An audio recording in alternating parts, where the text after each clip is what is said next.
코로나19 진단 검사를 받을 때 코에 깊숙이 들어오는 면봉은 성인조차도 고통을 느낄 정도입니다. 뿐만 아니라 면봉이 부러져 기도로 넘어가는 사고도 있었는데요. 어린이들에게는 더 큰 공포를 주는데 방법이 이것밖에 없을까요? 이재문 기자가 취재했습니다. 해외에서 입국해 자가격리를 하고 있는 가족. 격리 해제 전 코로나19 진단 검사를 받기 위해 오랜만에 집 밖으로 나섭니다.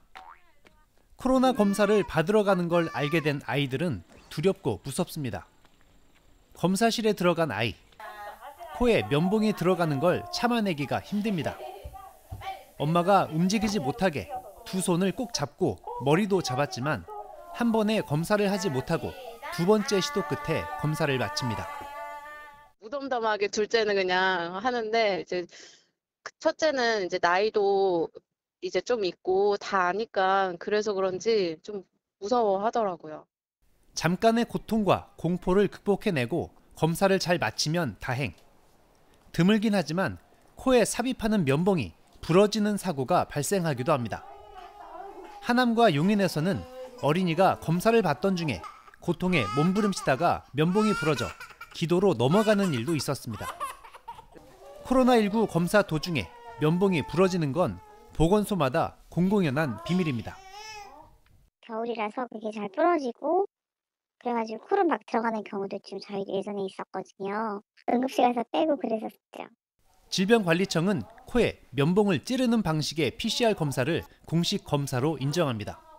이게 힘든 영아들의 경우에만 예외적으로 입에서 검체를 채취해 검사합니다. 일선 보건소에서는 그나마 고통이 덜한 휨새가 부드럽고 보건성이 좋으면서 부러지지 않는 면봉을 고르는데 골머리를 앓고 있습니다. 이 비강의 해부학적 구조에서 조금 잘못 들어가더라도 이것이 휘어지면서 자기 방향을 찾아갑니다. 근데 이런 제품 같은 경우에는 이게 이렇게 들어갔다가 이게 이렇게 휘어지면서 오히려 반대 방향으로 다시 코 밖으로 나오는 그럴 경우에는 애들이 고통이 굉장히 심합니다. 전문가들은 고통이 덜한 어린이용 면봉을 보건당국이 직접 나서서 보급하는 방법을 권장합니다. 이거를 정책으로 결정하기에는 쉽지가 않아요. 그죠? 전국적으로 면봉을 다 새로 이제 공급을 하고 해야 되는데 그게 과연 원활할지 뭐 여러 회사가 관여되어 있기 때문에 혹시라도 이해 상충이 없을지 등등 이런 문제들이 있어서 그런데 저는 적극적으로 검토를 해야 된다고 봅니다. 오미크론 변종의 확산으로 어린이들의 검사가 더 잦아질 것으로 예상되는 만큼 입 안이나 침에서 채취한 검체를 이용해서 신속 항원 검사를 자주 시도한 다음 양성 반응이 나올 경우에 코 속에 검체를 채취하는 PCR 검사로 넘어가는 방법도 고려해 볼 만합니다. 대구의료원이 입 안에 침을 이용한 코로나19 바이러스 검사를 연구한 결과 보고서입니다.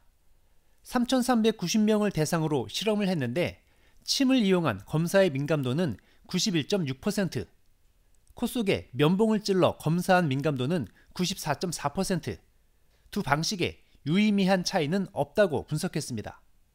입 안에 침을 이용한 검사도 높은 일치도를 보였기 때문에 코로나19 진단을 위한 2차적인 대안으로 권장될 수 있다고 결론을 냈습니다. 한편 청와대 국민청원 게시판에도 코로나19 검사를 타액으로 바꿔달라는 민원이 여러 건 올라와 있습니다. BTV 뉴스 이재문입니다.